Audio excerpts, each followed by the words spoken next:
Buenos días a todos. Gracias por acompañarnos en esta nueva sesión. Continuamos con nuestro tema ética y moral. En mi pensar, luz y claridad. En mi sentir, no hay vanidad. En mi actuar, fuerza y verdad. Así crecerá mi alma con fortaleza y bondad. María Lucía, muy buen día. Bueno, buen día para todos y todas. Entonces, por favor, aquí tengo atrás de mí la propuesta que tengo para hoy, pero eso, muy bien. Entonces, es una metamorfosis de algo que está fragmentado, que va hacia el centro. La sesión pasada trabajamos con una figura concéntrica, pero era de tres, el movimiento era de tres, ahora es de cuatro, entonces tenemos este eje vertical y horizontal, y este centro es siempre en el dibujo de formas, pues esto nos da como una guía para orientarnos en la hoja. Entonces hay un centro, hay cuatro formas redondas, pero entonces la idea es que primero las observemos, ¿sí? Y luego bajemos a la segunda, por ejemplo, ya esas formas que están fragmentadas se unen en una sola. Ese movimiento justo que hace Oscar, gracias Oscar, es el movimiento, porque uno podría hacerlo como en dos lemniscatas, pero si vemos el movimiento que hace esta fuerza centrípeta hacia adentro, es unir esto que está fragmentado. Y luego la tercera forma, miremos esta tercera forma, iría entonces separándose de nuevo estos lazos del centro, pero continúa el mismo movimiento que los unió. Y cada vez esos lazos se alejan más en lazos cada vez más pequeños, llegando a qué forma. Entonces miren que ahí vamos hacia rectas, pero ¿qué forma nos da finalmente? Rombo. Sí, como un rombo, un cuadrado, exactamente. Si continuáramos, seguiríamos hacia la forma de un rombo, exactamente, de un cuadrado.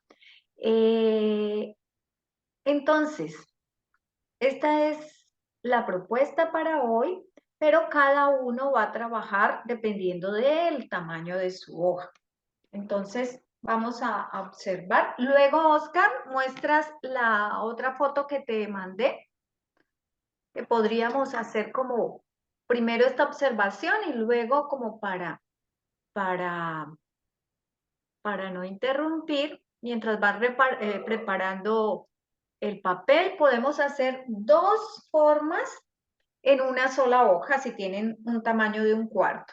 Si tienen un octavo, entonces trabajen en una sola hoja porque es bueno moverse, que sean movimientos amplios. ¿Puedes pasar la otra foto que te acabo de enviar, Oscar? Entonces miren que esta es otra propuesta, la otra era una propuesta desde la curva, ¿sí? Y entonces casi que podría decirse que la última propuesta de estas formas rectas podría ser la última y bueno, podemos ir así, siguiendo esa transformación de algo curvo hacia la recta. Entonces, siempre en el dibujo de forma nos movemos en esta cualidad que equilibra del centro a la periferia y de estas formas que buscan siempre como una simetría, un equilibrio. Entonces, estas dos propuestas las traigo hoy para que también trabajemos hasta donde podamos llegar, porque pues es solo media hora, pero pueden llevarse estas imágenes para que las continúen trabajando durante la semana los que quieran. Bueno, Entonces, ahora sí, vamos a comenzar. Vamos a comenzar entonces. Vamos a empezar. Yo en mi pizarra voy a trabajar entonces. Siempre recuerden, voy a hacer estas dos primeras formas. Entonces, buscando un centro y pues trato de hacer primero el movimiento solamente. Solamente el movimiento de esta primera forma que está separada. Entonces,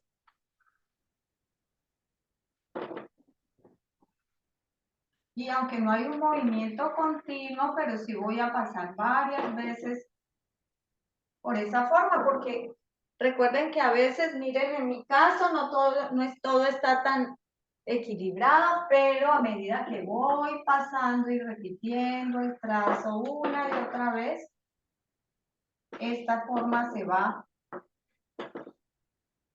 haciendo más simétrica en cuanto al eje horizontal, en cuanto al eje vertical, ¿sí? Es importante esto, no es una sola vez, sino varias veces que debo pasar. Y yo seguí, por ejemplo, este orden, ya dependiendo de la dominancia de cada uno. Estoy moviéndome en el sentido de las manecillas del reloj en esta primera forma. Y en una segunda forma, ahora sí, parto de un centro y esto que arriba está separado se va a unir. Entonces voy a hacerlo primero con mi dedo, uniendo esta forma, tratando de que esos cuatro lazos tengan el mismo tamaño. Siempre parto de ese centro.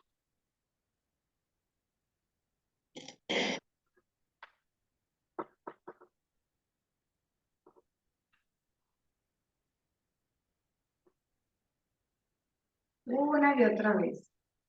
Y ya aquí hay un solo trazo.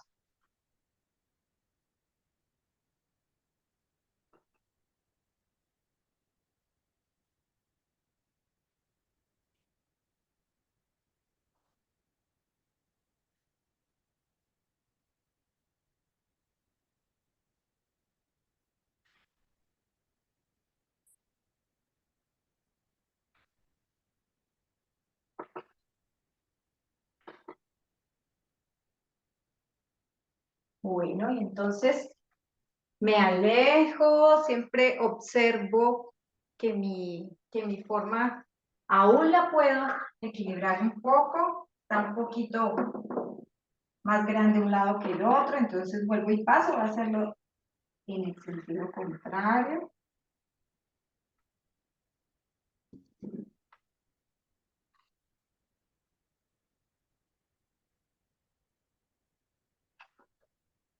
Cada vez que paso, esa forma se equilibra más. Ahora vamos a observar entonces, se me fue la galería.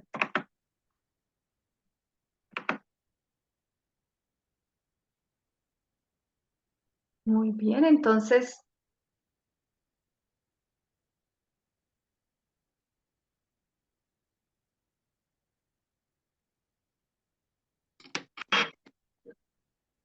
Mario, ¿cómo te sientes trabajando con esa crayola cuadrada? Bien, ¿Bien? aquí Ah, estamos bueno. con Lisbeth trabajando. Ella Ay, también tiene cuadrada. Uno, juiciosos. Sí, a veces la cuadrada uno no logra a mí me cuesta, por ejemplo, que yo en mi agarre me cuesta muy bien. Entonces, ahí cada voy. uno mire con qué material fluye más. Vale. Entonces, por eso es importante, pues primero que sea algo que sea un material blando como la crayola o colores blandos, gruesos. colores. Entonces, muy bien, Nancy. Muy bien. Ah, qué bueno verte, Fernando. Gracias, María Lucía. Para mí también es una alegría. Sí, Creo sí. que ahora va a ser más fácil para mí conectarme a esta hora. Entonces, me da mucha alegría poder hacer. Súper. Listo. Entonces ya tenemos los dos primeros pasos. Y si no, el que quiera quedarse aún más en este movimiento donde estos 4 lazos se unen, puede hacerlo. ¿Ya? El siguiente paso sería esos lazos. Se me perdió mi borrador.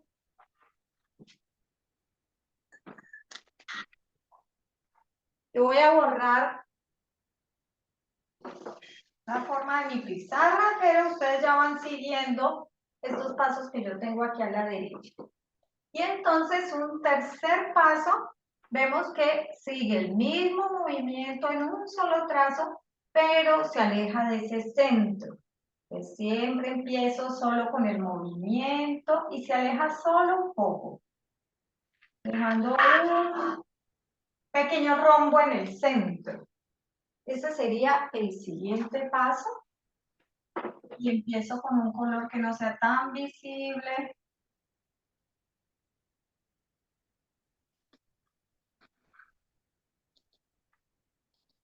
Siempre intentando que los 4 lazos sean del mismo tamaño,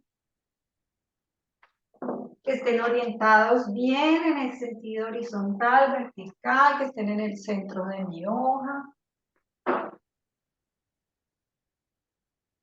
Digamos que todas estas orientaciones con los niños, uno no las dice, sino que el maestro las hace, pero con los adultos sí necesitamos como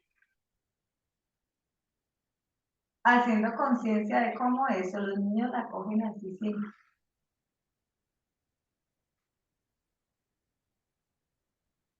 Bueno, entonces ahí yo voy a mi tercera forma, luego con un color más visible.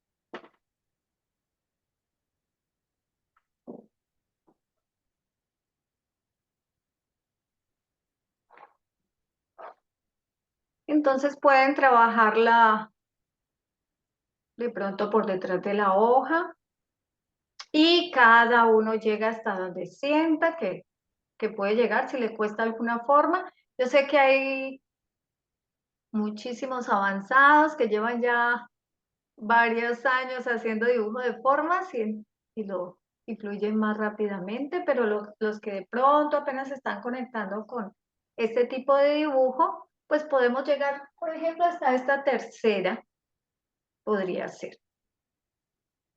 Entonces es importante eso, como también tener un ritmo. El dibujo de formas es algo que también trabaja con el ritmo y uno siente que a medida que va fluyendo con el trazo, también como que y voy soltando con la repetición una y otra vez, también mi respiración se va.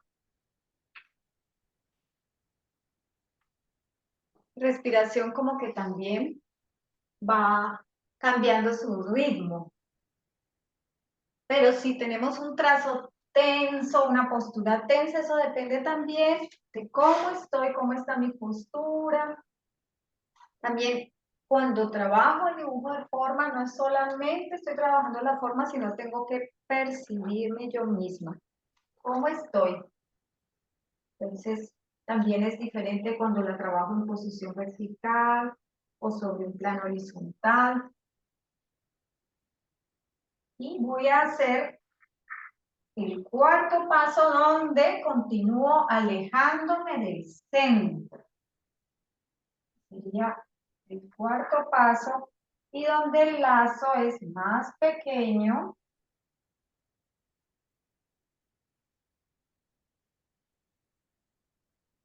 siempre primero con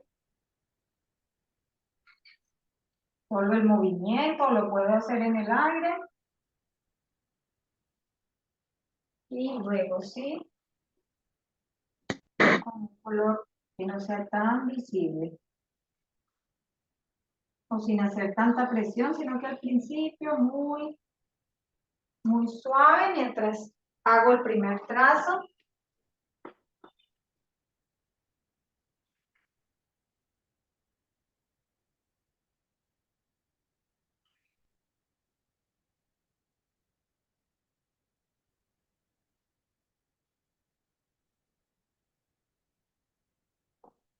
Y podemos movernos en un sentido, en otro sentido, y vamos mirando hacia dónde me siento más, fluyo más fácil. Normalmente cuando trabajamos con la mano derecha, fluimos más empezando en este sentido de las manecillas del reloj, pero hay personas que de pronto hacia el otro sentido.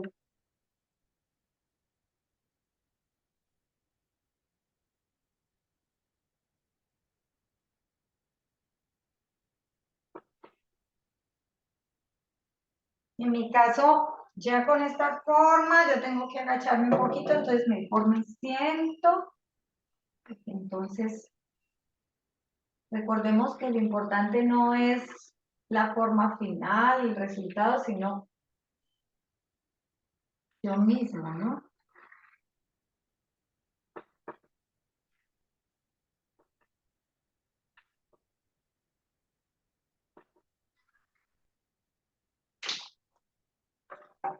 Y creo que por eso no dejo este grupo, porque este grupo me da mucha forma. Gracias, María Lucía. Porque es un grupo muy avanzado. A ver cómo vamos.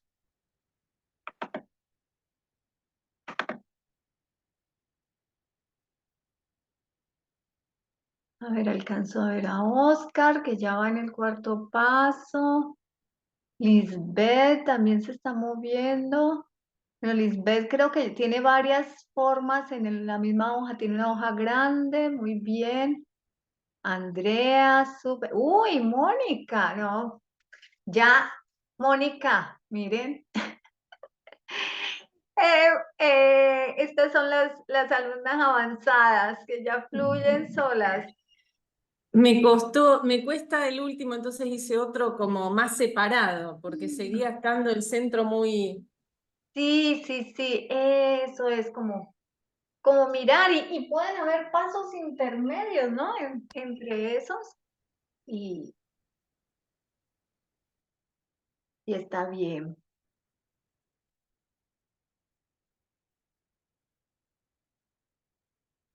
¿Cómo va ya el dúo de Mario y Lisbeth? Muy bien, Bárbara. La clandestina, muy lindo. Gracias, María Lucía. Aquí intentando, gracias. ¿Quién es la clandestina? Clandestino, ¿cómo así? ¿No aparece en mi nombre? Ah, Sí, ¿No? ella está escribiendo. No. Ah, ¿qué pasó? ¿Qué pasó? Natalie, yo soy la Natalie, clandestina. perdón, Natalie. Te cambié el nombre. Muy bien, muy bien. Entonces, ya un quinto paso sería un lazo apenas. Este último paso. Ya miren que ya no me muevo tanto en la curva, sino que ya hay más rectas, ¿sí? Formando ese rombo y solo un pequeño lazo. Voy a hacer aquí la forma para no borrar esta. Un pequeño lazo, pero prácticamente me muevo más en línea recta. Entonces hay todo un proceso de metamorfosis de una forma curva, fragmentada, hacia una forma más hacia la recta y en un solo trazo. Entonces ese es como el ejercicio de percibir cómo es ese.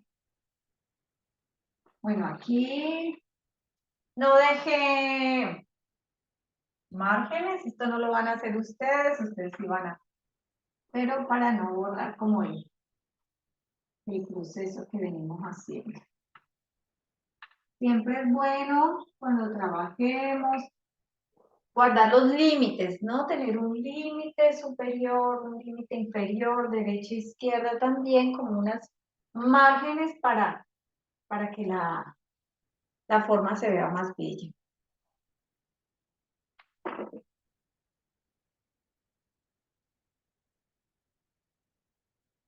Este sería acá, ¿no?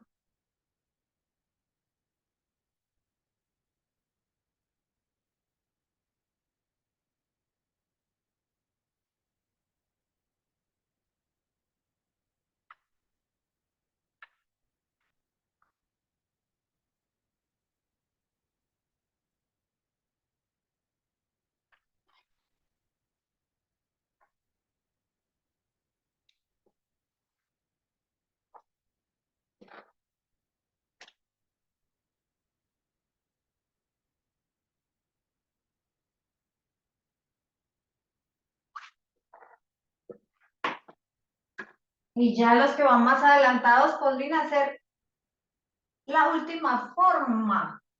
Una sexta forma que podría ser ya sin este movimiento curvo.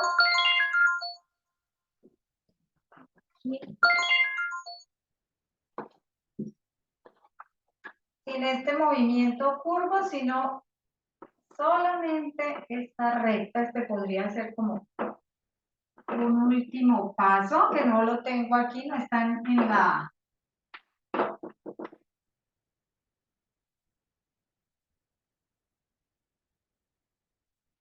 Pero esto, digamos, para los que ya hicieron los 5 pasos anteriores de la metamorfosis,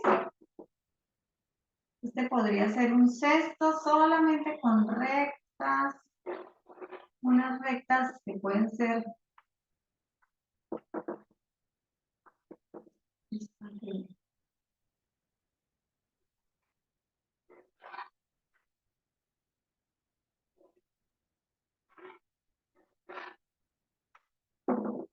y así como hace 2 semanas llegamos a la forma del triángulo, en esta metamorfosis llegamos a esta forma cuadrada.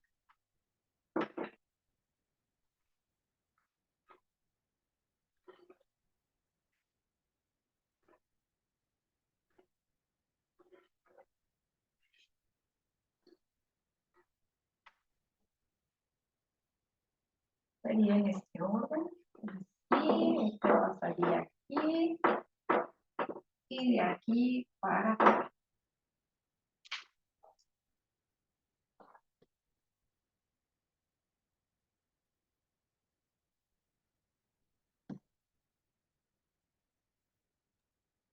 María Lucía estaba comparando con el último que habíamos hecho, que era exactamente al revés. ¿No? Este como que va hacia el centro y se abre, y el otro era al revés, del centro se Hacia expandía. afuera, sí, sí, sí. Son muy lindos.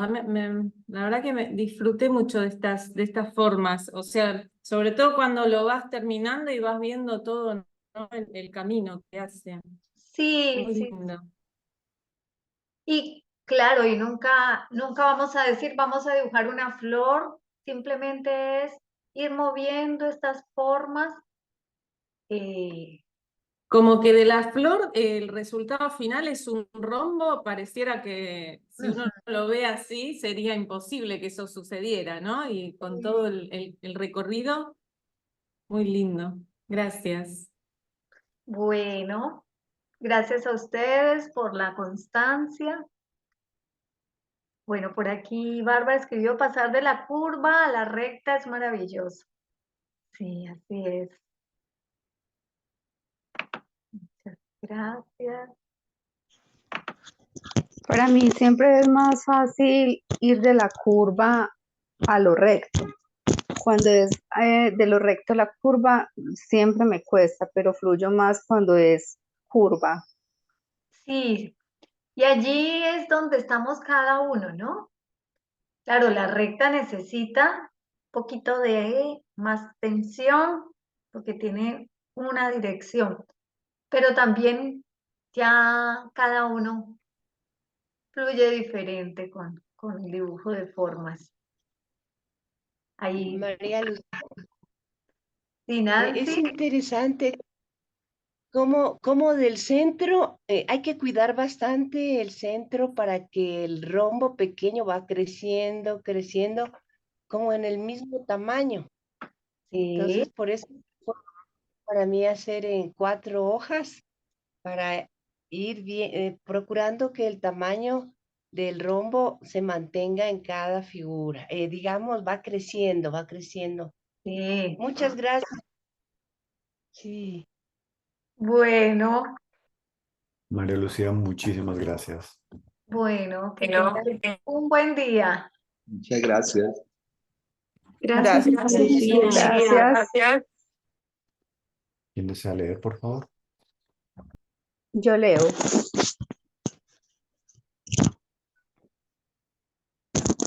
Tus hijos no son tus hijos, son los hijos y las hijas del anhelo que la vida tiene de sí misma. Vienen a través de ti, pero no vienen de ti, y aunque están contigo, no te pertenecen.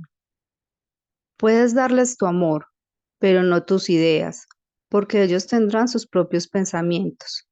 Podrás alojar sus cuerpos, pero no sus almas, porque sus almas habitan la casa del mañana, la que no podrás visitar ni siquiera en tus sueños. Y puedes esforzarte en parecérteles, pero no en hacer que ellos se parezcan a ti, pues la vida no camina hacia atrás ni se entretiene en el ayer. Tú eres el arco desde el cual los hijos, como flechas vivientes, son impulsados al futuro. El arquero ve el blanco sobre el horizonte y con su poder te curva para que sus flechas vuelvan veloces y lejos. Permite gustosa que la mano del arquero te doblegue, porque tanto ama él la flecha en vuelo como el arco que es firme. Fragmento del libro El Profeta. Gibran Khalil. Andrea, muchísimas gracias. Maestro Mario, muy buen día. Muy buenos días para todos. Bueno, ¿quién está dispuesto a hacer la retrospectiva hoy? ¿O dispuesta? Mario, la sesión pasada, bueno, buenos días a todos, hizo una diferencia entre los rasgos que se pueden presentar derivados del carácter y del temperamento. Él nos citaba, por ejemplo, a 3 personajes del nazismo, ¿sí? Y nos explicó pues cómo en esa misma ambiente, situación, habían unas diferencias. Se trató el tema de los rasgos dando una serie de ejemplos y Mario hizo referencia como a esos contrastes, ¿no? El sumiso, el sociable, el que relativiza todo, el intelectualoide, el generoso, y así todo un listado de características o de rasgos positivos cuando son impregnados de la característica del amor, ¿no? Del ágape, decía Mario. Y del rasgo cuando esa característica de amor está ausente. Él contaba que o indicaba que los psicólogos han tratado mucho este tema desde desde esas definiciones y descripciones que da esa ciencia, pero que lo importante es que esa construcción del carácter se da en nuestra relación con el mundo. Y entonces explicó cómo la motricidad, el lenguaje, el pensamiento son 3 factores estrechamente relacionados con la ética individual de Steiner. con la teoría o con los planteamientos de Steiner. Para él, solo el hombre puede ser libre cuando puede conquistar su propio pensamiento, ¿sí? También mencionaba Mario que el ser humano es el único mamífero que nace sin la conquista de su propia motricidad, a diferencia de los animales, ¿sí? El ser humano, comentaba Mario, necesita 21 años para alcanzar la madurez y por eso se dice que somos mamíferos prematuros, que era a partir de ese momento que se desarrollaba la individualidad con mucha fuerza. Sí, él comentaba que el mamífero prontamente se levanta, se alimenta por sí solo, con la mirada en su madre, pero nosotros no nacemos con ese instinto, ¿sí? Que realmente sale de ese fenotipo de personalidad que tiene. Eh, y él daba un ejemplo que también allí había una diferenciación. Nos mencionó el ejemplo de los felinos, ¿sí? Cómo hay diferentes rasgos en el león, en el zorro, en el que corre rápido, en el lobo, ¿sí? Eh, aún estando como de esa misma especie de los felinos. También trataste el tema del justo medio del apego, luego, la contención y en qué momento debe darse la libertad y en qué momento contener un poco. Comentaste que el ser humano nace con conductas reflejas, pero debe abandonarlas para realizar la conquista de su propia individualidad. Por ejemplo, hablaste del reflejo de la marcha y luego cómo se va abandonando ese reflejo de la marcha para conquistar la motricidad y desde la cabeza, por ejemplo, con los ojos el niño al conquistar la convergencia, que es como su primer punto, le permite fijar su atención en un objeto, a diferencia de cuando nace, que su mirada es totalmente como desenfocada y así va conquistando su espacio propio para empezar a diferenciar poco a poco dónde está él y dónde está el mundo. ¿Sí? Y también va conquistando así su equilibrio, el espacio tridimensional con su fuerza, con la fuerza de su yo, con la fuerza yoica, para dejar de percibir el mundo y conquistarlo y así empezar la interrelación con los otros. Luego mencionaste que empieza la conquista del lenguaje. También, bueno, creo que ese es un buen resumen. Ya, hasta ahí como que me llegaron las Sí, notas. Felicitaciones. muy buen resumen. Bueno, ¿alguien quiere agregar algo quizás? No, o sí. Podríamos agregar, Mario, que precisamente para conquistar ese yo, nosotros debemos de conectarnos con esa intuición genuina, con esa intuición, digamos, que puede llegar del mundo espiritual para poder conquistar ese propio yo o esas acciones libres como una individualidad. Y tengo una pregunta, Mario. Hablabas que el carácter viene siendo como un sobreabrigo, ¿sí? Y hacías el gesto, un sobreabrigo sobre el temperamento, de alguna manera está el temperamento y el carácter hace ese sobreabrigo. Y eso me genera muchas inquietudes, ¿no? Porque precisamente cuando hablamos de los temperamentos, por colocar un ejemplo, decimos, bueno, esta persona es colérica, porque tiene esta fuerza y es impulsiva y es explosiva y es líder y bueno. Pero también una persona con una cualidad de Marte también trae esa fuerza de alguna manera, digamos que tiene como esas características. Entonces, ¿en qué momento uno puede, y tú lo decías, ¿no? Que se vuelve difícil ver en qué momento es un temperamento y en qué momento es, digamos, un carácter o parte de su carácter?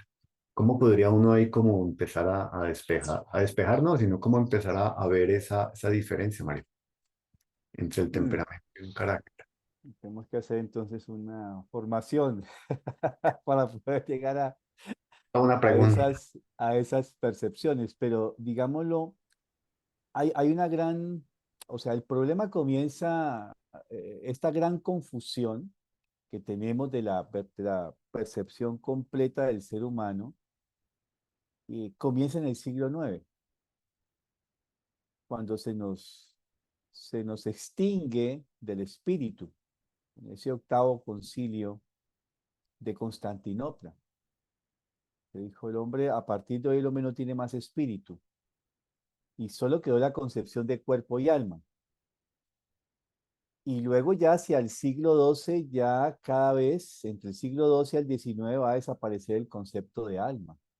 Al llegar al siglo XIX, finales del siglo XIX, está solamente la concepción mente-cuerpo. Entonces, uno piensa que eso puede no ser trascendental y sí lo es.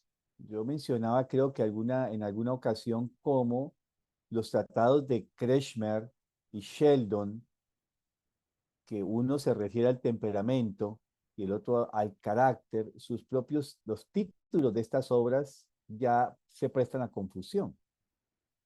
Porque si bien Kretschmer hace todo un tratado del temperamento y define estos 4 temperamentos y es un estudio muy amplio, su título tiene por nombre, se refiere al carácter del título. Estudio caracterológico del hombre, algo así se llama.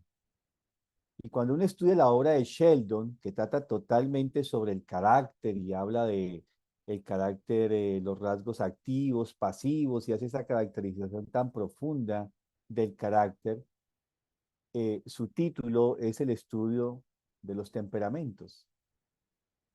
Y ahí ya hay una confusión, ¿sí? Porque si bien la obra, las 2 obras, cada una trata a profundidad el tema, y realmente se va al fondo del tema, cada obra, temperamento y carácter, sus títulos de cada una de estas obras está ya confundido, enrocado, podríamos decirlo, y ahí hay una confusión. Y posteriormente todo el tema, hacia finales del siglo XIX, cuando aparece la disciplina de la psicología como disciplina científica, la psicología siempre existió, siempre ha acompañado al ser humano como la filosofía, pero ya al momento del finales del siglo XIX aparece la disciplina de la psicología creada no por psicólogos, ni filósofos, ni teólogos, sino por fisiólogos. Y ya en este momento el concepto de temperamento, como lo venía describiendo Kretschmer, desaparece. Y ahí ya comienza la gran confusión, porque para esta disciplina científica solo lo que es medible, verificable y cuantificable es ciencia. O sea, y lo único que queda de esa estructura del alma humana es el comportamiento visible, nuestra conducta externa, que se podría medir, verificar y cuantificar. Entonces, ¿qué pasa con los pensamientos y qué pasa con los sentimientos? Desaparecen del campo de investigación de esta disciplina. Y entonces va a estos fisiólogos que es Wundt y que es Pavlov, todo este grupo de personas que hace estas grandes investigaciones, solo comienza a estudiar lo que llaman los reflejos condicionados, y viene todo este tema del condicionamiento. Y sobre la base del condicionamiento, entonces, se nos va a dar que el ser humano es un ser con una conducta condicionada. Y ahí toda esta historia que cuento así a gran oteo de horizonte es lo que va a generar cada vez más la confusión ya entrados en el siglo XX. Entonces, uno piensa que ese hilo histórico no tiene una influencia en la concepción que tenemos del mundo y de los seres humanos, pero sí, indudablemente eso nos marca de una manera contundente en la manera como nos concebimos,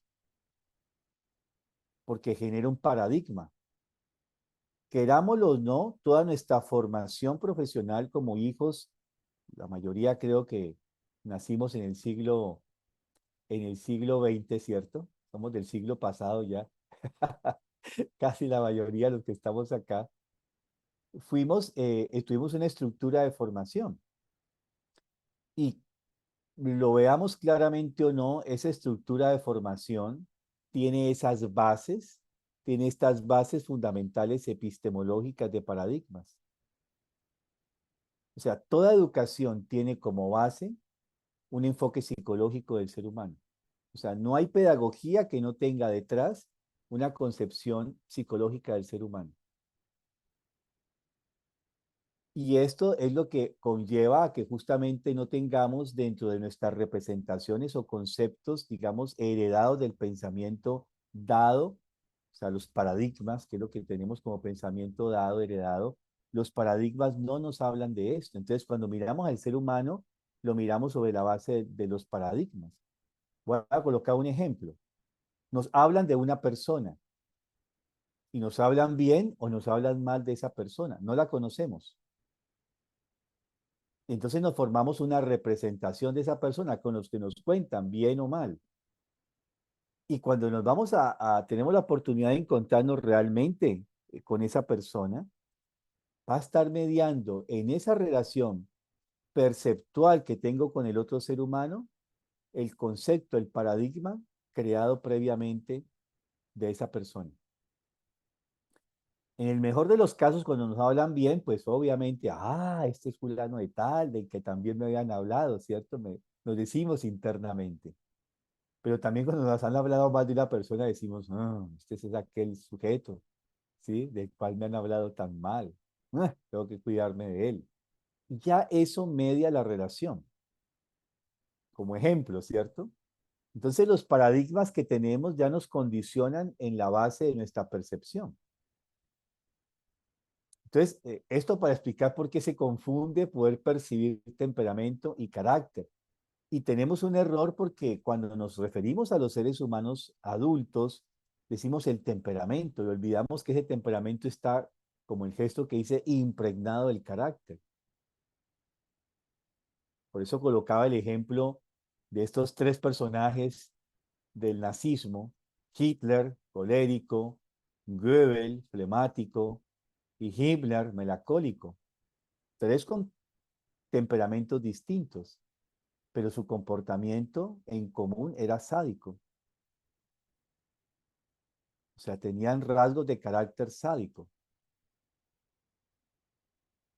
¿Sí? Entonces uno ahí ve que temperamentalmente son distintos, tienen formas de reaccionar diferentes cada uno, pero su carácter los lleva a ser sádicos, personas malevas, ¿sí? Destructores, y todo lo que conocemos de estos personajes, y cada uno lo hizo a su estilo, ¿no? Himmler, allá con las investigaciones que ordenaba y que hacía de los seres humanos, o sea, con todo esto era eh, eh, mutilar los cuerpos humanos, experimentar con sus fluidos, tomarlos. Y él era un gran sacerdote negro. Entonces, con todos estos restos humanos lo que hacía era magia negra. Goebbels lo hacía a través de la publicidad. Y Hitler justamente dirigiendo como pensador, como motivador del gran movimiento, ¿cierto? Entonces uno ve rasgos allí diferentes, pero sus acciones van a esta acción sádica, ¿no? Como tal, a un carácter sádico que tiende a lo sádico. Entonces, cuando hablamos de los seres humanos, no podemos decir, sí, yo he escuchado en muchas ocasiones, es que yo soy así, yo reacciono fuerte porque yo soy colérico. Pobres, los coléricos les hacen a veces una muy mala campaña, porque siempre dices que los coléricos son bravos y se enojan, y no necesariamente. Ustedes no conocen la furia de un melancólico, ¿sí? Ay, ay, ay. Y cuando explota un flemático, ay, escóndanse. Hay que decir eso más seguido y en otros escenarios, Mari. Ay, entonces la gente dice, es que yo soy así porque soy colérico. No, dice, esta persona es una melancólica o un melancólico empedernido, enfurecido, ¿sí? Y no es un colérico. Sí, entonces ahí es cuando pecamos, ¿sí? O sea, somos injustos con respecto a la descripción en ese sentido. Entonces, el temperamento justamente es algo que además tiene unos aspectos que son constitucionales. aunque con eso también hay que tener mucho cuidado.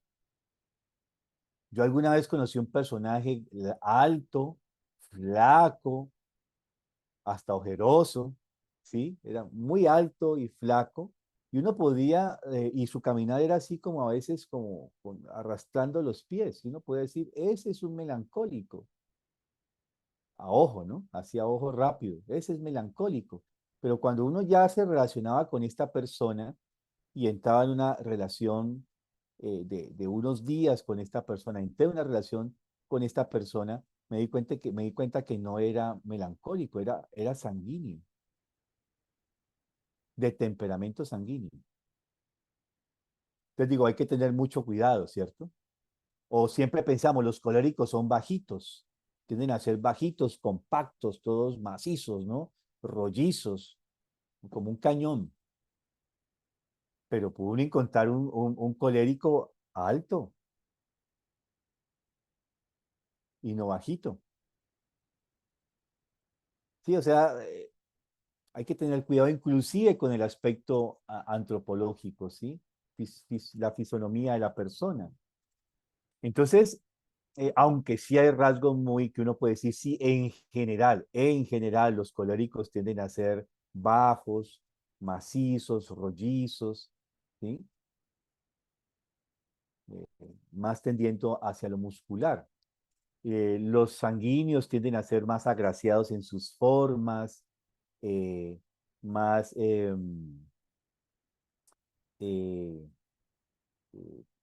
tienden a ser en general bajos o de mediana estatura. Y así podemos decir con cada uno, describir cada uno de los temperamentos en general, pero tampoco hay reglas fijas. Y tenemos que también que recordar que difícilmente vamos a encontrar, no es que sea imposible, pero sí las hay personas que son de un temperamento unilateral. O sea, podemos casi unilateral, porque realmente todos tenemos los 4 temperamentos, pero podemos tener inclinación más hacia un temperamento. Y esto, hay personas que tienden casi unilateralmente a tener un temperamento, pero no es el común denominador. Generalmente tendemos a 2 temperamentos. Tendemos más hacia 2 temperamentos, los otros 2 están ahí. Y ahí va a influenciar como lo vimos en el momento en que vimos el estudio de los temperamentos, también las edades. Hay edades que tienden más a lo sanguíneo, a lo colérico, a lo flemático, a lo melancólico. ¿Sí? Entonces, se va volviendo complicado el estudio del ser humano. ¿Sí? Y hacia eso le impregnamos que al periodo del inicio de la adolescencia comienza a impregnarse el carácter, pero ya vimos que este carácter tiene en principio 2 tendencias de conformación. Una, la que nos da nuestra estructura social y familiar, nuestra relación, como hemos visto, con el mundo y con los otros, o sea, el proceso de asimilación, que es lo que como órgano perceptual mi cuerpo se relaciona con el mundo, y lo que se da en la relación con los otros, que es la socialización. Y en medio de esos 2 mecanismos que son la base estructural del carácter, viene esa característica propia de mi propio carácter. Si tengo tendencia a lo marciano, a lo venusiano, a lo saturnino, ¿sí? ¿Dónde están esto? Y ahí también entra mucho la fisonomía. Cómo están conformadas nuestras cejas, nuestros ojos, nuestro rostro, nuestra cabeza, ¿sí? Y eso se va a repetir en la estructura de las manos. Hay gente que solamente analiza el carácter viendo los pulgares, por ejemplo. Hay un estudio de rasgos fisonómicos, estudiar el carácter solo a través de los rasgos fisonómicos de los pulgares. Y saben si este pulgar tiene tendencia marciana o venusiana o saturnina, solo viendo los pulgares. Es todo un estudio, ¿cierto? Muy antiguo inclusive, que ahora se está tratando de retomar. Entonces, la pregunta que hay en el trasfondo de la pregunta de Oscar, sí, porque hay una pregunta detrás de la pregunta, es ¿cómo uno afinaría su percepción para darse cuenta cuál es mi tendencia temperamental y caracterológica. Y esto solo se puede hacer cuando desarrollamos la capacidad de nuestro pensamiento autónomo.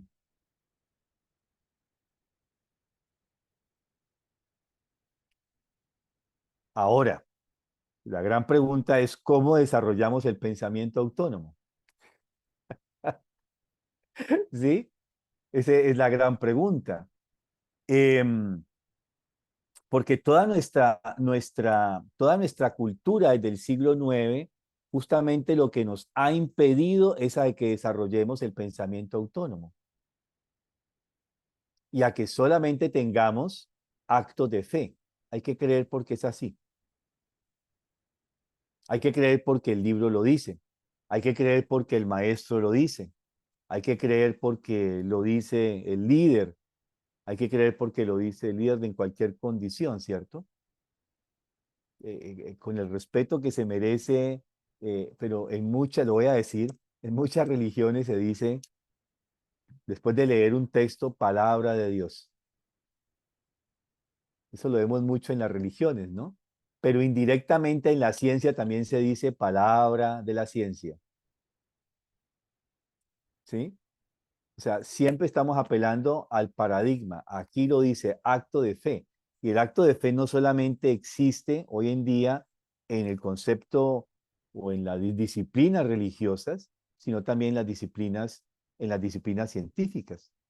Yo creo que alguna vez les conté que yo estando en la universidad me llevé un librito, yo estudiaba inicialmente psicología conductista experimental, y me compré un libro de psicoanálisis. Yo no sabía la diferencia en aquella época de que habían corrientes psicológicas, psicoanálisis, conductismo, humanismo, yo ni idea. Yo entré a estudiar psicología y la pregunta es, ¿por qué entré a estudiar psicología? Porque quiero saber qué es la psicología. Y realmente yo quería saber qué era la psicología. Y me compraba libros de cualquier autor sin discriminación. Y yo recuerdo que llego a la clase y tenía esta difunta maestra Yadira, una mujer muy interesante, muy inteligente, y me ve el libro y me dice, cuidado Mario con lo que lees. Y yo me timbré como, ¿cómo así? ¿No? Le digo, tío, le digo, ¿cómo así? ¿Por qué me dices eso? Y ella me dice, porque ese libro es del psicoanálisis. ¿Y psicoanálisis? ¿Cómo así? ¿Y por qué tengo que tener cuidado con el psicoanálisis? Pues entonces, eh, no, sí, lo que pasa es que nosotros somos conductistas y tenemos una escuela y es el pensamiento conductista y la psicología conductista es la psicología científica, la que realmente tiene veracidad sobre los hechos y tal. De hecho, todo el discurso conductista, ¿cierto? Entonces yo salí después de esa clase y del día a investigar eso de las corrientes psicológicas. Y ahí fue donde yo, en primer semestre, avanzado primer semestre, me comencé a dar cuenta de esas corrientes. Y claro, cuando entonces uno comienza a relacionarse con los psicoanalistas, dice, cuidado con los conductistas. ¿Sí? Entonces, por eso digo, y lo digo con conocimiento pleno de experiencia personal, que los dogmas también existen en la ciencia. Alguna vez tuve una discusión bastante amplia con un científico que fue al colegio, matemático, físico, astrónomo, que decía que la antroposofía era una cosa fuera, que eso no era ciencia. Y le estaba diciendo esto a los chicos de ese momento, creo que era de 11, y ellos angustiados corren a llamarme a mí. Yo había terminado una época de ellos, creo que de Fausto, si mal no estoy. Y me llaman y se arma una polémica, y arma una polémica, que eran los últimos 15 minutos de la clase, y se tomaron esos 15 minutos el descanso y la otra clase, y se generó un debate con este hombre. Y lo traigo a colación porque hay un momento en que yo le digo, usted se endilga a ser un científico de nombre, pero usted no es un científico. Entonces él se timbre y me dice, ¿cómo así? ¿Por qué usted me hace ese señalamiento? Digo, sí, porque usted vive con paradigmas y con prejuicios.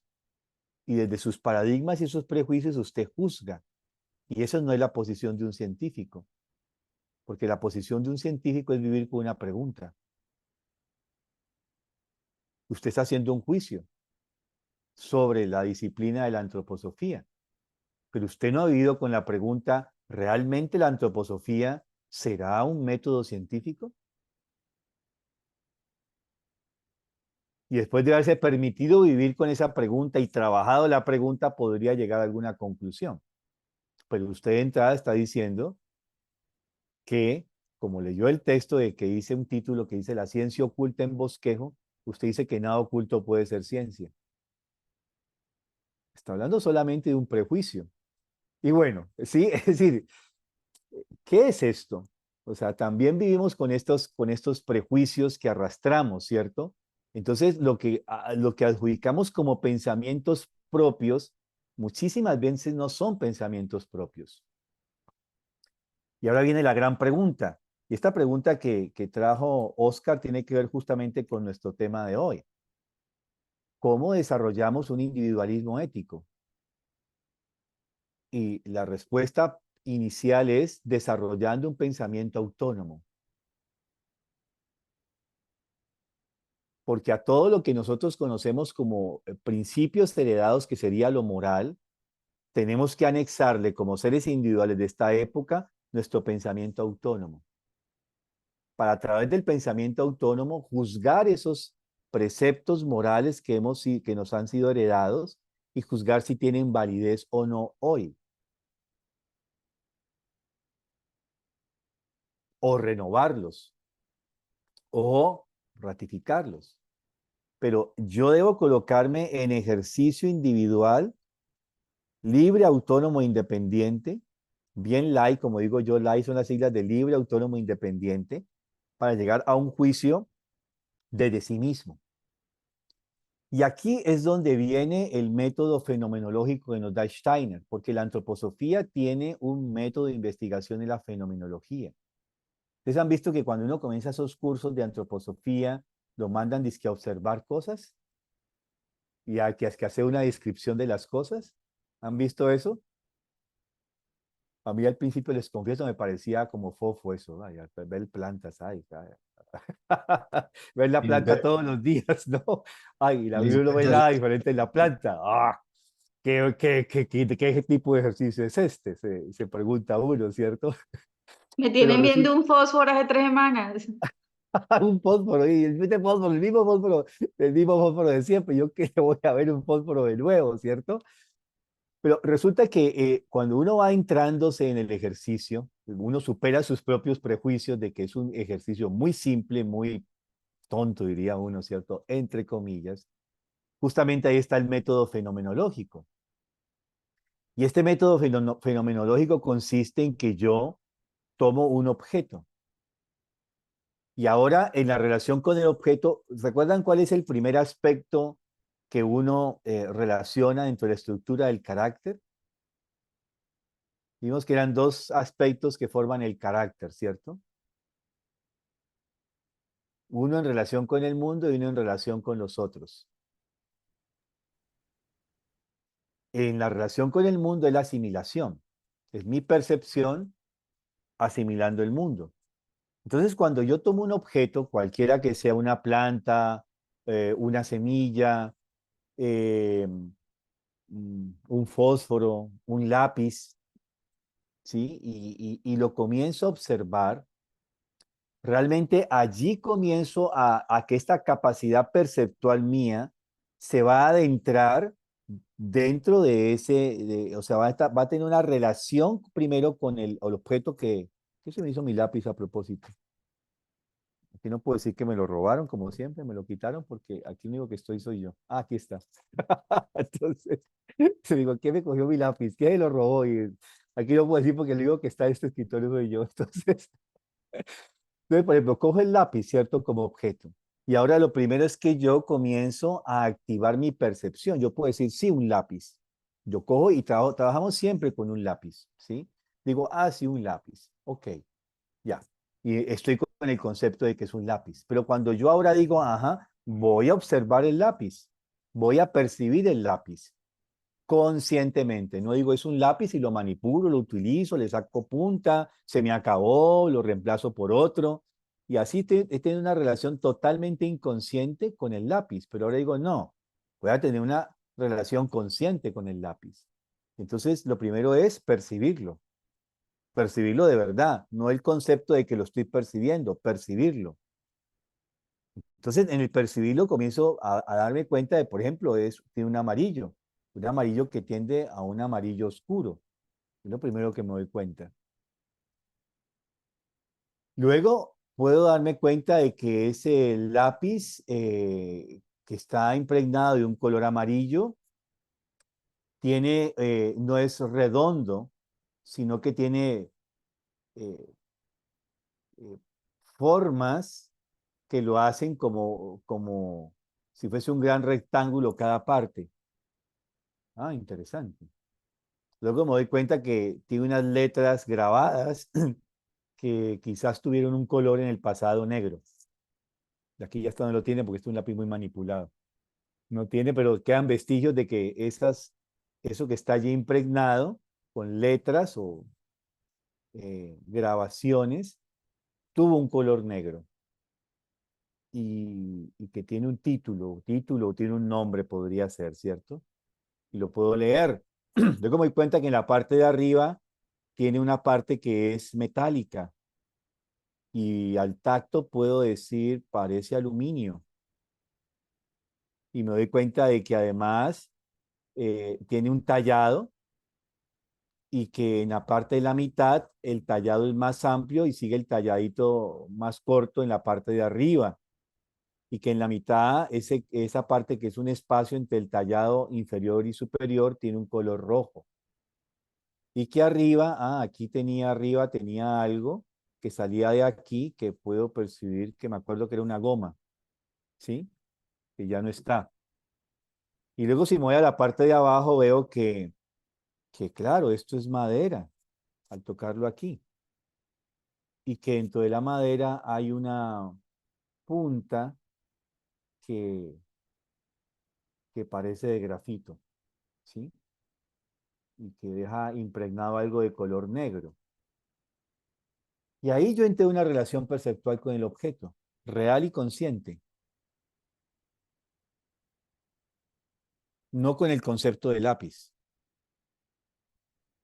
sino que yo entro en una relación y puedo descubrir cosas nuevas si sigo observando, ¿sí? O si me hago preguntas, y bueno, ¿y cómo llegó a estar esto compacto aquí? Siempre fue compacto, ¿cómo lo harían? ¿Cómo sería el que hizo este lápiz? ¿Cómo lo hacen?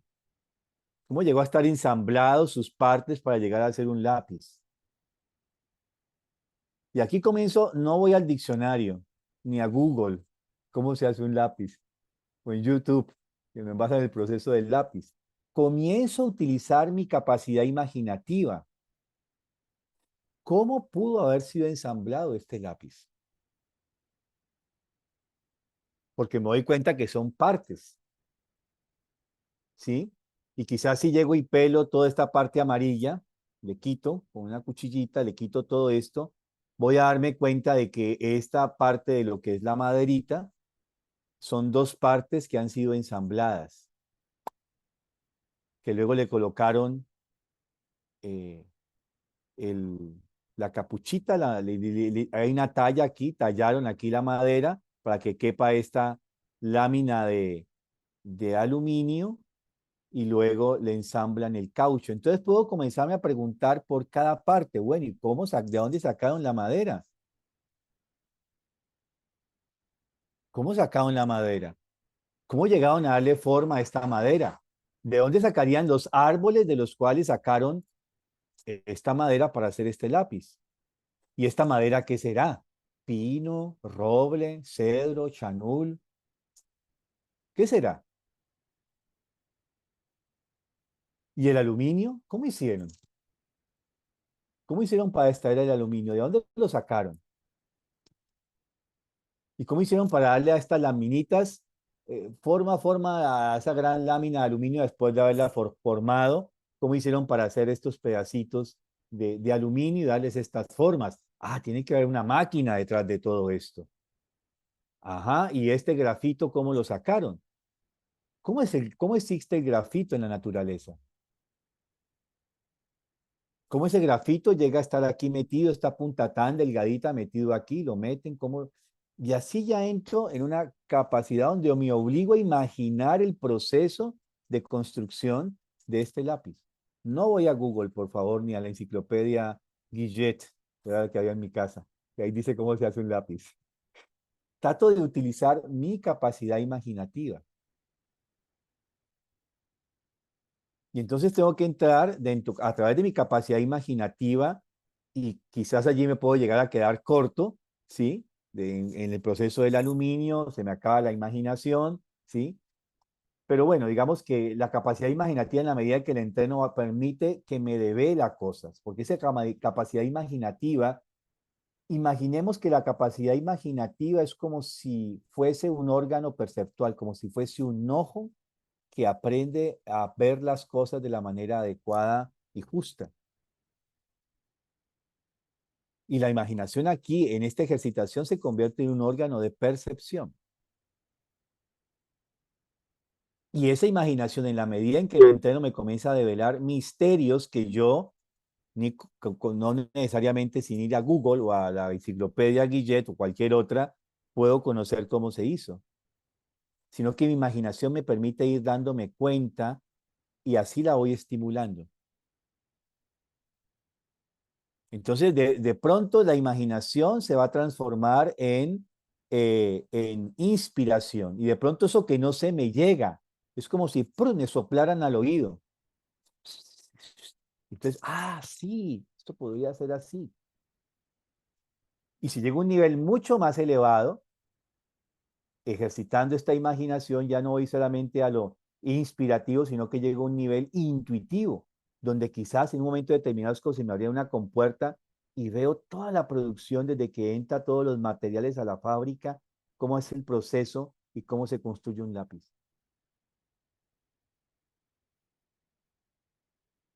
Entonces el método fenomenológico es mucho más... a ver la plantita otra vez. A ver qué sale de allí. ¿Sí? Si lo hacemos vivo realmente el proceso. Pero justamente este primer aspecto del pensar autónomo, a lo que quería traer justamente hoy, es desarrollar de una manera renovada la capacidad perceptual. Inicialmente con el mundo, por eso mandamos hacia el mundo en este ejercicio, ¿no? Observar la planta, observar el lápiz, observar el fósforo, observar procesos, observar la naturaleza, observar la historia. Entonces yo ya puedo ver procesos históricos contemplados de esta manera y de pronto los procesos históricos comienzan a hablarme. Ayer les mostraba un hallazgo de esos que tuve yo a los chicos en la época, comencé la época de Parzival, y les mostraba unos misterios interesantes, porque el Parzival trata de los misterios del alma. Entonces uno coge la historia y dice, bueno, pero siempre los seres humanos llegaron a estos misterios de manera intuitiva. Entonces uno se da cuenta que si vamos adelante hacia 1944-45, un señor llamado Clement Carmill, eh, eh, literato, eh, escritor de un género literario que se llama la ciencia ficción, allá en su escritorio en Estados Unidos, comenzó a imaginar que la humanidad tenía la capacidad de crear un arma de destrucción masiva. Y comienza a describir esta arma de destrucción masiva y además comienza a decir que eso sucedería en un desierto en Norteamérica y que esa arma la utilizaría el ejército y los norteamericanos para la destrucción masiva y vencer en las guerras y qué sé yo, y escribe su cuento de ciencia ficción. Es publicado, esta historia de ciencia ficción se llama Fecha Límite, y es publicado, y apenas es publicado, cae el FBI, un allanamiento a la editorial, los toman presos, los acusan de alta traición a la patria y se los llevan a los búnkers del FBI a ser interrogados. Y luego de interrogarlos, se dan cuenta de que este señor, Clement Carmill, no tiene ni idea ningún secreto porque no tiene contacto con ningún agente del FBI, ni de la CIA, ni ningún grupo secreto de los Estados Unidos, no es amigo de Oppenheimer, ni nada de esas cosas, ¿sí? Y simplemente él puede demostrar que a través de su capacidad imaginativa, él pudo captar esta historia y la vuelve tangible en un cuento de ciencia ficción. Al ver que era inocente, los sueltan, pero les hacen jurar que nunca van a hablar de eso, so pena de muerte. Y les prohíben además editar el cuento, la historia de ciencia ficción. ¿De qué estaba hablando el señor Carmil? De la bomba atómica. ¿Y cómo se dio cuenta? A través de su capacidad imaginativa. Esa capacidad imaginativa entró al nivel de inspiración y de intuición y pudo ver con esta capacidad sensorial superior algo que estaba aconteciendo de manera real en un desierto de California.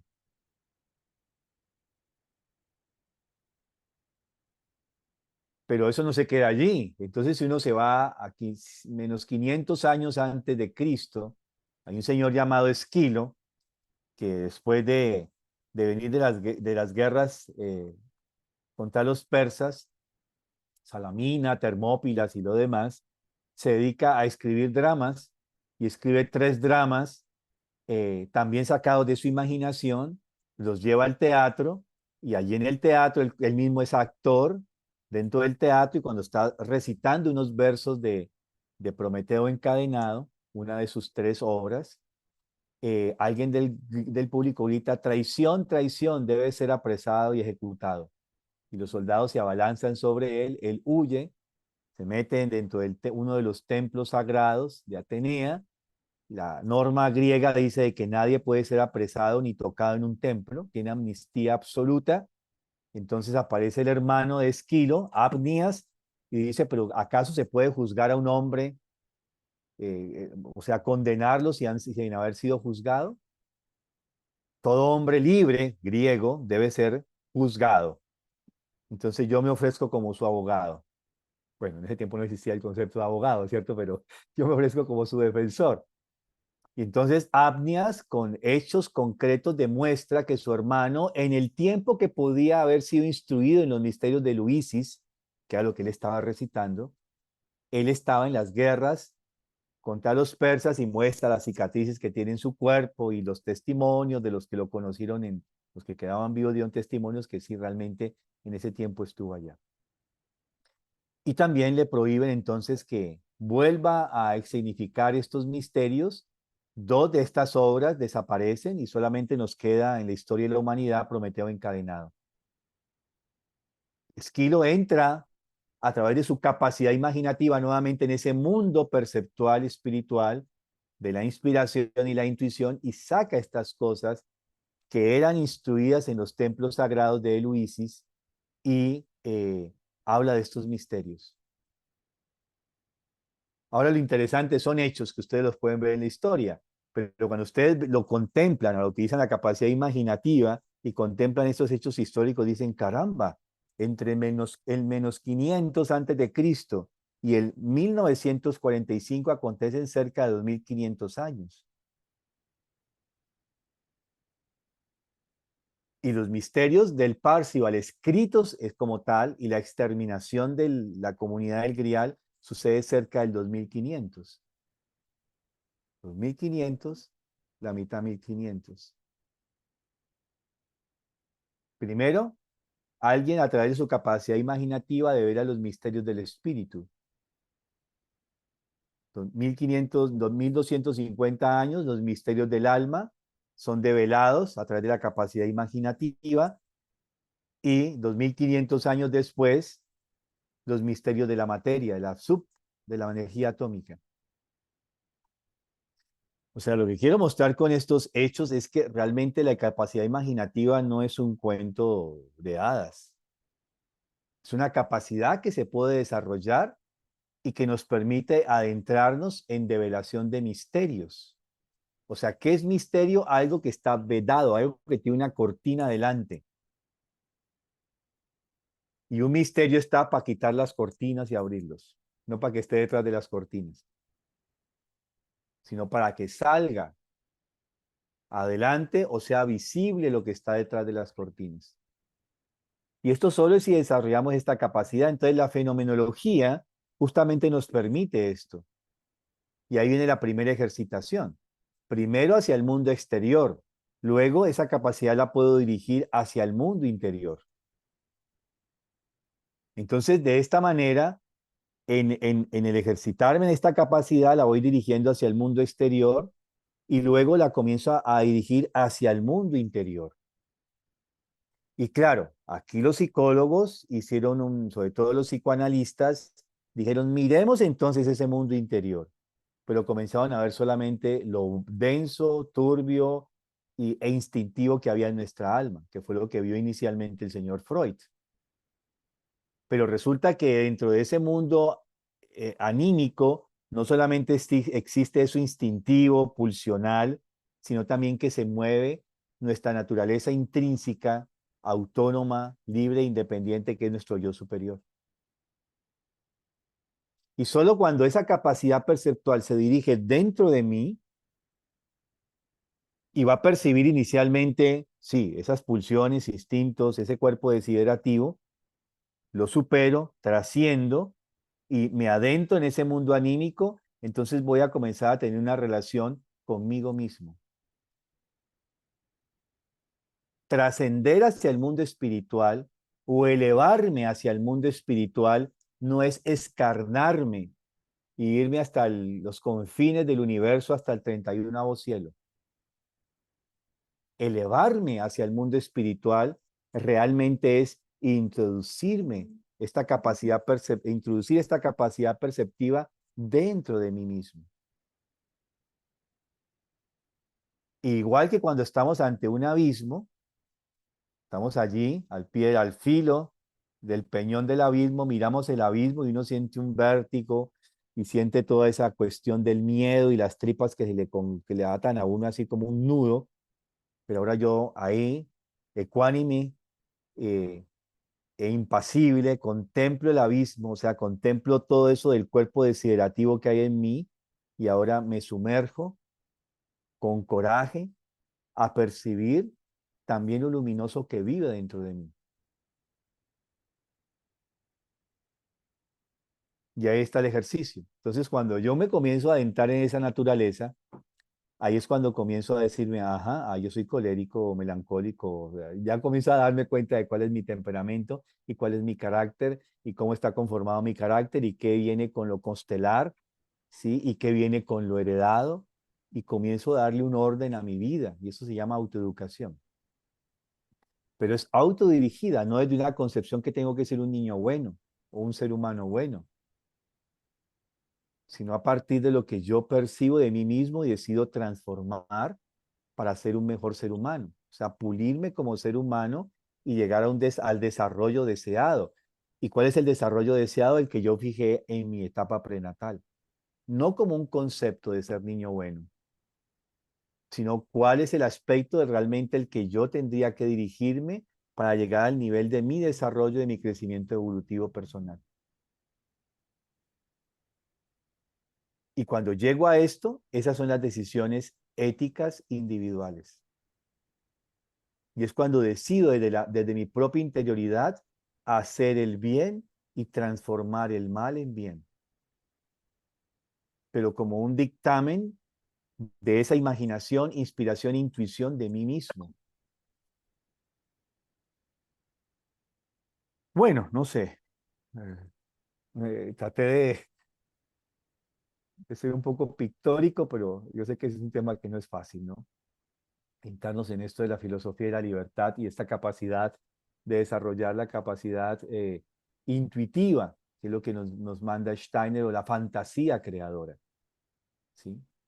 Pero inicialmente esta fantasía creadora comienza con la capacidad de perceptual, con el desarrollo de nuestra capacidad perceptual renovada, no como lo que tenemos que decimos es perceptual, pero tenemos solamente conceptos. Y realmente casi toda nuestra vida perceptual está movida en conceptos Hoy en día eso lo saben muy bien la sociedad de consumo y nos induce a percepciones y a conceptos que están dándose a través de estas percepciones que nos mandan. Bueno, dejemos unos minutos para inquietudes, preguntas o aportes.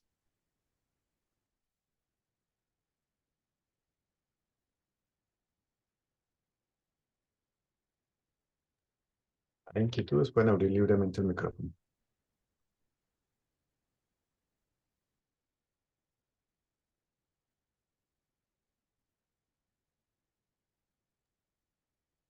No es que decían en la universidad. Todo lo entendieron bien o no entendieron nada.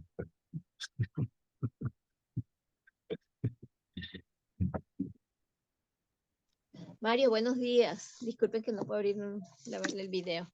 Hola, Madeleine. Se me viene a mí la pregunta de cuán importante, por lo tanto, es el desarrollo de estos ejercicios, ¿sí? Sobre todo el primero, que es de visualizar un objeto. Pero a mí se me viene, si es importante observar al objeto, porque a veces también uno puede no observar al objeto y solo pensarlo. ¿Cuál sería la diferencia? Si es lo mismo, si sería el mismo objetivo o no para este ejercicio. No, el primer ejercicio es pensar el objeto, o sea, percibir el objeto antes de pensarlo. Percibir el objeto. Y en esa percepción describir lo que percibo. Es la mejor forma, ¿no? Eso nos lo enseñan muy bien los científicos. Describir el objeto de estudio, le llaman eso. Es uno detalladamente puede tomar un lápiz, el mismo lápiz, ¿sí? Y comienza en una hojita a describirlo, lo que uno percibe. Luego ya entramos en la segunda fase, que es ahora comenzar a imaginar. ¿Cómo llegó este lápiz a estar ensamblado así? ¿Cómo las diferentes partes que está hecho, que ya las he descrito a través de mi percepción, cómo llegaron a estar allí? Y ahí comienzo justamente a través de este ejercicio imaginativo. Por eso digo, nada de Google ni de enciclopedia Guillet, nada de eso. Solo es tratar de imaginarlo. Y entre menos sepa el proceso, mejor. ¿Sí? Por eso la idea es escoger algo que yo no sé cómo es el proceso de formación. Eso es lo ideal, porque ya lo conozco, no es tan bueno, yo ya me meto justamente en conceptos ya o en paradigmas preconcebidos.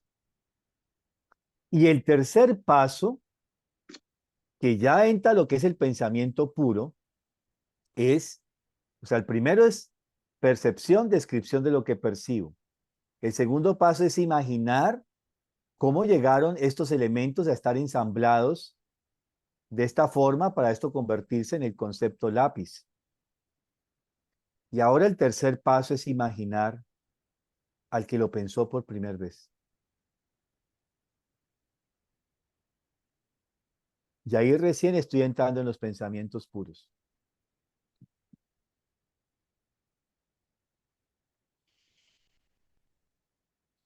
Y si llego a un desarrollo tal, quizás voy a poder llegar a través de mi pensamiento al primero que lo pensó.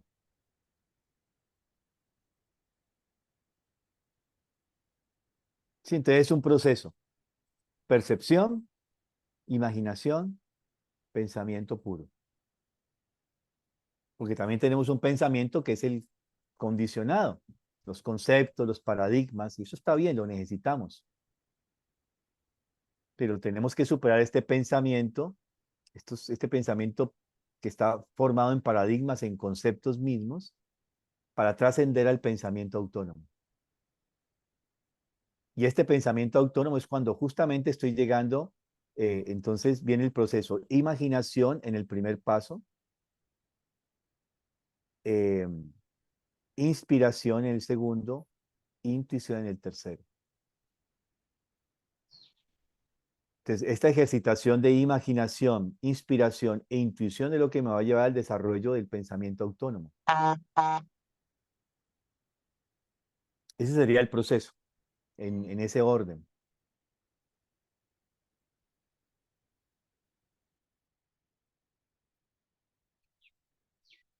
No sé si confundí más, Madeleine, o quedó claro, confuso. Claro, claro, sí. Es trabajarlo, es hacerlo muy vívido. Una experiencia que debe ser una rutina, creo, para mí, ¿no? Y desarrollar esa posibilidad. Pero siempre me entra el bichito de la curiosidad. Digo, bueno, yo ya quiero saber cómo es que se hizo, cómo se hizo el granito, dónde está el granito, de dónde viene el granito, y me da ganas de irme al Google. Por ejemplo, nosotros hacemos cada 8 días dibujo de formas, ¿sí? Bueno, cada 15 días realmente, ahora, ¿sí? Entonces, uno puede llegar a través de... Ustedes han visto que al final María Lucía dice, y mostremos los dibujos. A ese paso vamos a llegar dentro de 8 días. ¿Por qué uno debería contemplar lo que el otro ha hecho? Porque también es un ejercicio perceptual, no solamente hacer el dibujo de formas, por decirlo, como un ejercicio, puede ser la pintura, puede ser cualquier ejercicio artístico, y ahora contemplémoslo, pero para contemplar necesito retirarme. Y en la contemplación, sin saber nada de psicometría, sin saber nada de esas cosas de interpretación de las formas y los dibujos, al uno contemplar el dibujo, ese dibujo de esa persona puede comenzarme a hablar. Y puedo comenzar a conocer a esa persona sin conocerla a través del dibujo. De sus motivaciones, de sus sentimientos, de su situación actual por lo que está pasando. A eso puede llegar uno. Entonces, cuando los maestros le dicen, bueno, vamos a mostrar los dibujos, te está haciendo otro ejercicio. Es que a veces se hace como fórmula. ¿Sí? Pero el ejercicio de ahora percibir, que yo lo perciba y que los demás perciban lo que ha hecho una actividad artística, justamente es un ejercicio fenomenológico. Cuando fuéramos, digámoslo así en futuro posible, cuando fuéramos a un museo, deberíamos hacer un ejercicio fenomenológico, no a vitrinear, como se dice en un museo. Uno a veces a vitrinear en un museo, ¿no? Mira, mira, mira, mira, pero ¿y qué tal te pareció el Picasso ese? ¿O qué tal te pareció el Van Gogh? ¿Qué tal te pareció el me olvidó, ah, eso, cualquiera, ¿sí? El Rembrandt, ¿no? Ah, ¿y te diste cuenta? Ah, ¿cómo así?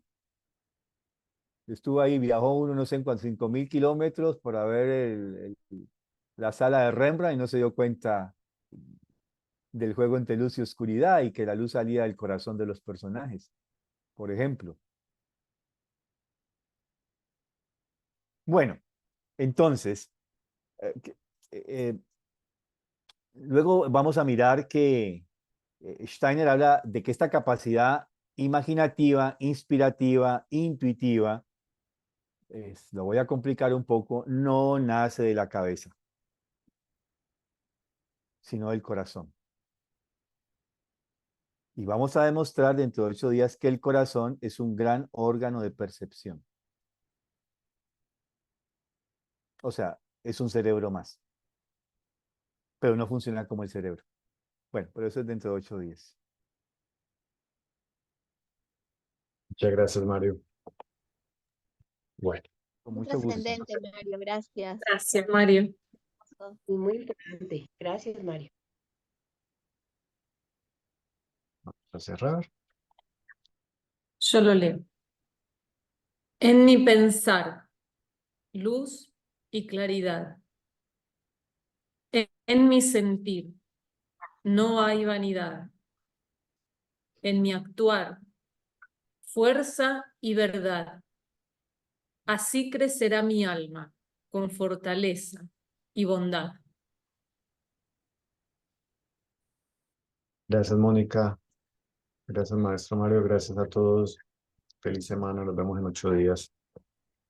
Gracias, buena semana. Gracias. Gracias. Buen fin de semana, un abrazo.